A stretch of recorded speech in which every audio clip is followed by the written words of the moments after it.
Всем привет, мои дорогие друзья! Сегодня я вам покажу, как у нас пользуются досками. Вот эта доска такая легендарная, служит уже года 3, и пользуются ей мои мальчики.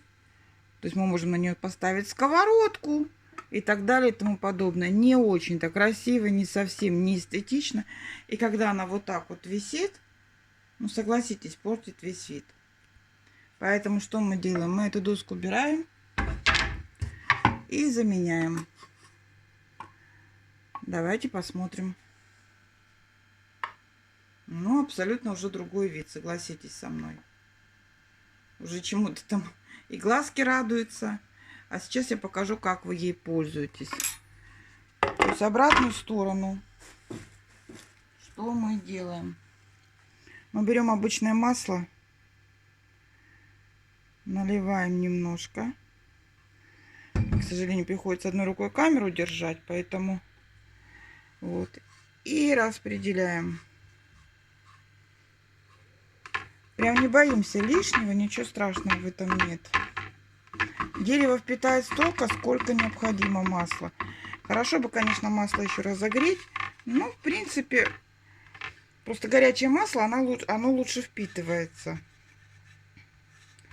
Ну, в принципе, не в этом суть. Вот, сейчас мы вот это вот все распределим. Прям ручками лишнее вот это все.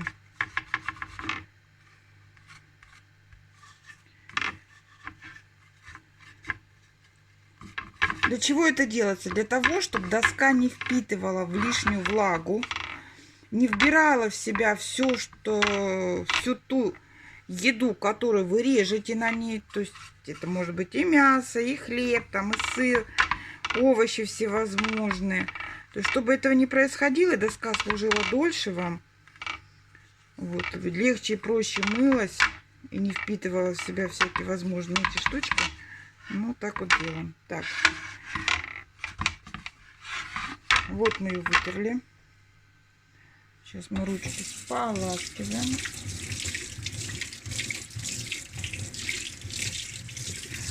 Ну, так она у вас должна постоять. Вот если вот видно, наверное.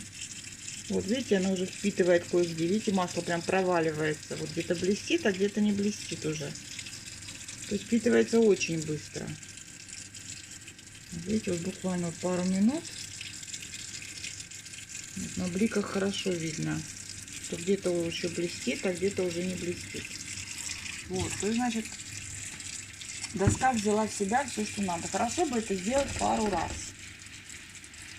Вот, что мы делаем дальше? Я включу дополнительный свет. Вот, смотрите, как хорошо видно. Здесь хорошо видно, где блестит, где не блестит. Можете обработать второй раз. Я как бы снимаю для вас видео, поэтому немножечко время мы укоротим. Сейчас я поставлю камеру и покажу, как мы ей пользуемся. Не боимся. То есть у меня вот здесь очень горячая вода. Сделаю потише. Вот. То есть на эту сторону мы спокойненько моем, не вопрос. Вот у меня такая есть губочка, она для тефали, для тефлона. Ну как бы она такая вот, довольно такая жесткая. Вот, наносим любое моющее средство и моем как обычную доску.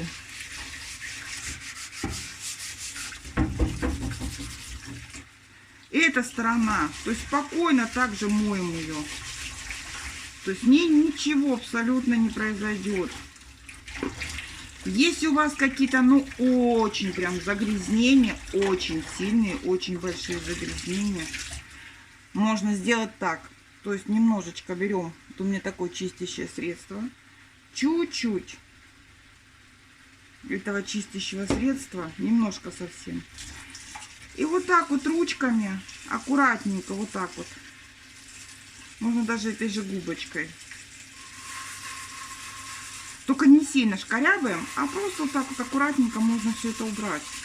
Если у вас очень уж такое что-то загрязненное.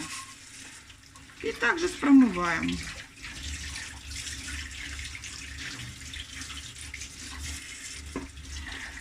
Доски я обрабатываю 2 слоя акриловым лаком. Вот. Он не токсичен. Может спокойно взаимодействовать со всеми пищевыми продуктами, которые у вас на кухне. И вот давайте посмотрим. Видите, вода прям вот скатывается с нее. Видите? То есть картинка у нас осталась абсолютно целая. И вода с нее вся скатилась. Так что не бойтесь пользоваться этой красотой. Пусть у вас на кухне будет красиво и уютно. Вот. А я вам желаю не болеть, вкусно есть и пользоваться красивыми вещами. Всем пока!